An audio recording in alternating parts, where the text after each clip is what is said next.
شما برنامه اخباری رادیو زودی رو تماشا دارید. رئیس کمیته روابط خارجی سنت آمریکا از پرزیدنت تاجیکستان خواسته است که سرکوب مخالفان سیاسی و نمایندگان اقلیت‌های مذهبی را در داخل و بیرون جمهوری بحث کند. بن کاردین در نامه به امام علی رحمان نوشته از مناسبت بدی حکومت او نسبت به مخالفان، فعالان حقوق بشر و جامعه شهروندی سخت نگران است.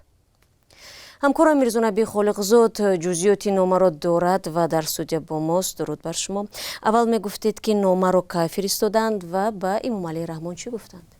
سلام شهلا. نامه را روز 27 نوامبر همین سال به قصر ملت قرارگاه رئیس جمهوری تاجیکستان فرستادند، ولی پاسخ حکومت به نامه هنوز معلوم نیست. اما آنگونه که می‌دانیم نمایندگان حکومت در گذشته زیر پا کردن حقوق مردم و سرکوب رقیبان و دیگر اندیشان را رد کردند و گفتند که افراد باید جنایت از جمله افراطگرایی جزا گرفتند و یا زندانی شدند.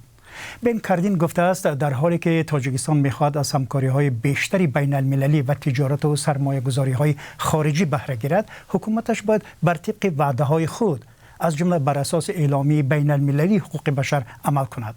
مخصوص به شما مراجعه میکنم که به سرکوب دوامدار مخالفان، روزنامه‌نگاران و نمایندگان جامعه شهروندی چی در داخل تاجیکستان و چی بیرون از آن خاتمه دهید افزوده است.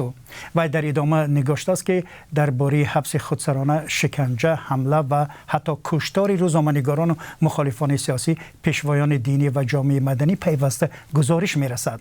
خصوصا در ولایت مختار کوهستان بدخشان تعقیب نمایندگان کمشمار اتنیک و دینی، سازمان‌ها و رهبران محلی آنها ادامه دارد، گفته است بن کاردین. خب ببینید، اساس مراجعت سناتور با نفوذ آمریکایی برای رئیس جمهوری امام علی رحمان بر پایه کدام گزارش و دلیل هاست؟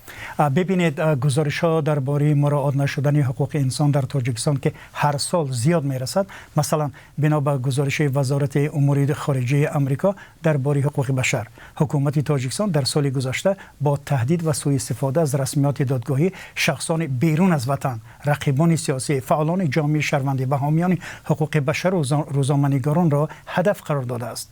سازمان فریدم هاوس یا خانه آزادی حکومت تاجیکستان را یکی از عاملان سرکوب فراملی در جهان دانسته است. این سازمان تخمین میزند که تنها در سال گذشته 11 مخالف سیاسی و مذهبی را از روسیه به تاجیکستان برگردانیدند و بسیاری از آنها با اتهام ساخته به زندان انداخته شدند.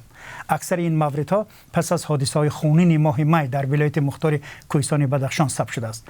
تنها سال 2022 نزدیک به 100 نفر از کشورهای خارجی به دوشنبه استرداد شدند.